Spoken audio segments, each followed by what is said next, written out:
안녕하세요. 만편노 시청자 여러분. 네, 요즘 뉴스 보면 뭐랄까 민생 회복 지원금 이 얘기가 정말 많잖아요. 아, 네, 맞아요. 아주 뜨겁죠. 이걸 전 국민한테 다 줘야 한다, 아니다. 아유, 어려운 분들께 더 드려야 한다. 뭐 의견이 정말 다양하더라고요. 그래서 오늘은 이 뜨거운 감자 한번 제대로 파헤쳐보는 시간 갖겠습니다. 네, 좋습니다. 이게 뭐 정부나 정치권은 물론이고 전문가들 사이에서도 의견이 분분한데요. 도대체 이게 어떻게 결정될지 또 그 배경은 뭔지 핵심 쟁점들 오늘 저희가 시청자 여러분들께서 딱 들으시면 아실 수 있게 차근차근 한번 풀어보겠습니다. 좋습니다. 그럼 먼저 민생 회복 지원금 이게 정확히 뭔지부터 좀 짚어주시죠. 네, 그 정부가 보통 예산을 짜잖아요. 근데 이제 경제 상황이나 이런 거에 따라서 예산을 추가로 더 편성하는 경우가 있어요. 그걸 추가 경정 예산, 줄여서 추경이라고 부르는데 지금 논의되는 2차 추경안에 뭐랄까 가장 핵심 내용이 바로 이 지원금입니다. 아, 추경의 핵심이군요. 네. 근데 이걸 이제 어떻게 나눠줄 거냐? 이걸 두고 크게 보면 두 가지 방식이 딱 부딪히고 있는 거죠. 아, 두 가지 방식이요. 구체적으로 어떤 건가요? 하나는 보편 지급 방식이에요. 이건 뭐 이름 그대로 모든 국민에게 1인당 25만 원씩, 일부 취약계층은 35만 원까지 이야기도 나오고요. 이렇게 똑같이 드리자는 거예요. 네네, 모두에게. 그리고 다른 하나는 선별 지급 방식인데요. 이건 이제 나라 살림, 그러니까 재정 상황을 좀 생각해서 정말 도움이 꼭 필요한 분들 있잖아요. 예를 들면 뭐 소득이 좀 낮으신 분들이나 어르신들께 더 집중해서 지원하자 뭐 이런 방식입니다. 보편이냐 선별이냐 이거군요. 근데 아무래도 야당인 민주당 쪽에서는 모든 국민에게 다 주자는 보편 지급 입장이 좀 강한 것 같던데요. 네, 그렇습니다. 그 민주당의 진성준 정책위의장 같은 경우는 아예 소비를 확실하게 살리려면 모든 국민에게 이렇게 지원금을 드리는 게 가장 효과가 크다 이렇게 강조를 했고요. 또 뭐 서영교 의원이나 김병기 의원 이런 당내 다른 의원들도 전 국민 지원해야 한다 이런 목소리를 계속 내고 있습니다. 하긴 작년에도 비슷한 법안 추진했었잖아요. 맞아요. 그 민생회복지원금 특별법 그때도 사실상 전 국민 지급이 기본 내용이었는데 아쉽게도 그게 대통령 거부권 행사로 무산된 적이 있었죠. 네, 그랬었죠. 그리고 민주당이 올해 초에 자체적으로 발표했던 그 추경안도 보니까 1인당 25만 원씩 지역화폐로 지급하는 거였죠. 네, 맞습니다. 그때 규모가 한 13조 원 정도 됐었고요. 13조 원. 와, 큰 금액이네요. 네, 꽤 크죠. 그래서 이렇게 좀 큰 돈을 풀면 경제에 도움이 될 거다. 이런 긍정적인 전망도 있긴 합니다. 예를 들어서 뭐 세계적인 투자 회사인 모건 스탠리나 우리나라 현대경제연구원 같은 기관에서는요.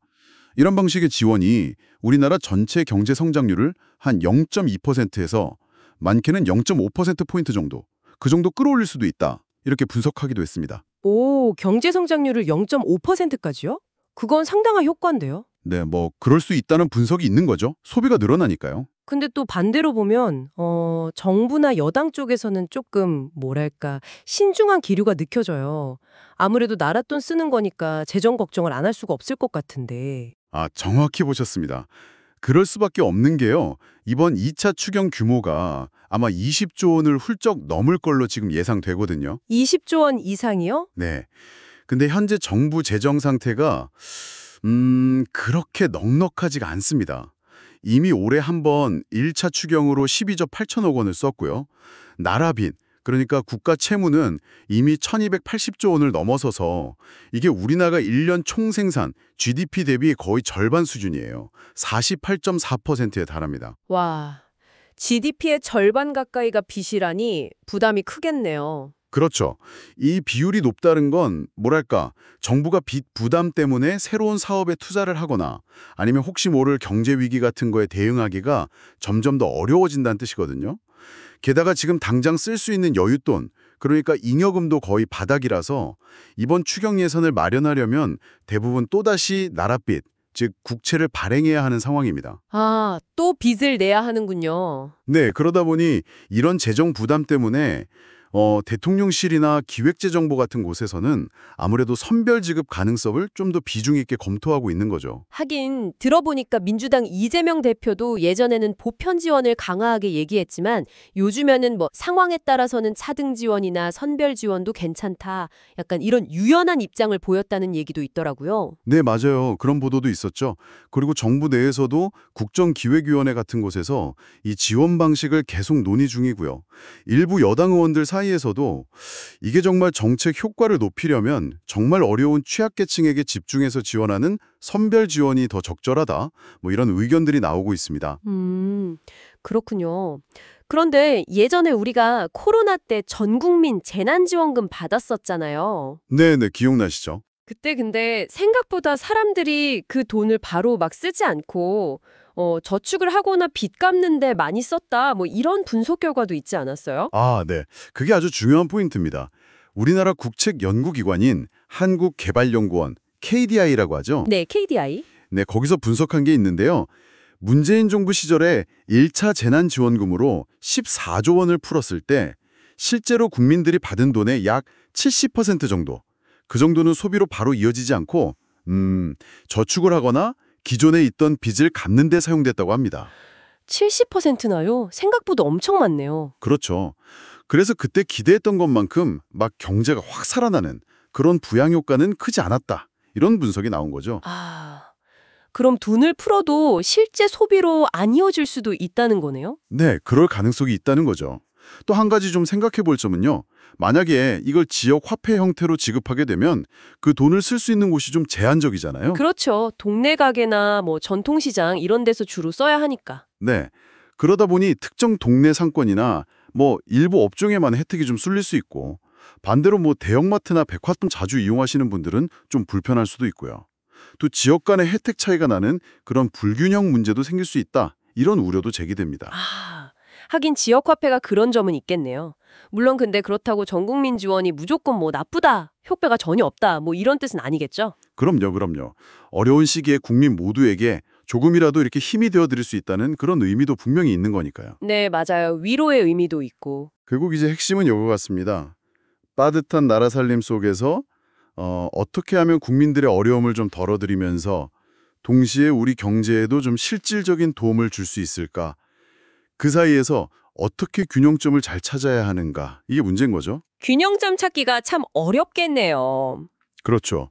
지금 보면 민주당은 기본적으로는 보편 지급을 원하지만 뭐 필요하다면 선별 지급도 고려할 수 있다. 이런 약간의 유연성을 보이고 있고요.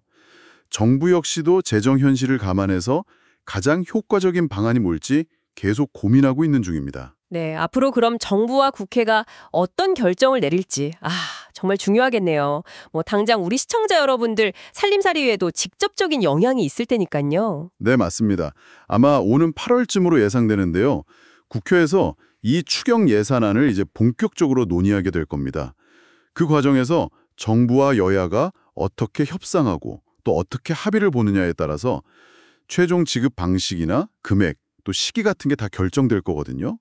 그 결과를 정말 주목해서 봐야 할 것 같습니다. 네, 8월이 중요하겠군요. 자, 오늘 이렇게 민생회복지원금을 둘러싼 여러 입장들, 또 고려해야 할 점들 쭉 한번 살펴봤는데요. 시청자 여러분께서는 어떻게 생각하시는지 궁금합니다. 모든 국민에게 똑같이 지급하는 보편 지급이 더 낫다고 보시나요? 아니면 정말 도움이 절실한 분들께 더 두텁게 지원하는 선별 지급, 이게 더 현명한 방법일까요? 네, 여러분의 그 소중한 생각들 아래 댓글로 편하게 남겨주시면 정말 좋겠습니다. 이런 목소리 하나하나가 모여서 또 중요한 정착 방향을 결정하는 데 큰 힘이 될 수 있거든요. 힘이 되었기를 바랍니다. 앞으로 또 추가로 결정되는 내용이 있으면요. 저희 맘편노우 채널에서 가장 빠르고 정확하게 다시 정리해서 알려드리겠습니다. 네, 오늘 영상 보시고 좀 유익했다, 도움이 됐다 싶으시면 구독과 좋아요 그리고 알림 설정까지 꼭 좀 부탁드리고요. 혹시 주변에 친구분들이나 가족분들께도 저희 영상 널리 공유해 주시면 저에게 정말 큰 힘이 됩니다. 네, 그리고 영상을 보시다가 이건 좀 궁금하다 이런 점이 생기시면 언제든지 댓글로 편하게 질문 남겨주세요. 저희가 아는 선에서 최대한 답변 드리겠습니다. 다음 시간에는요.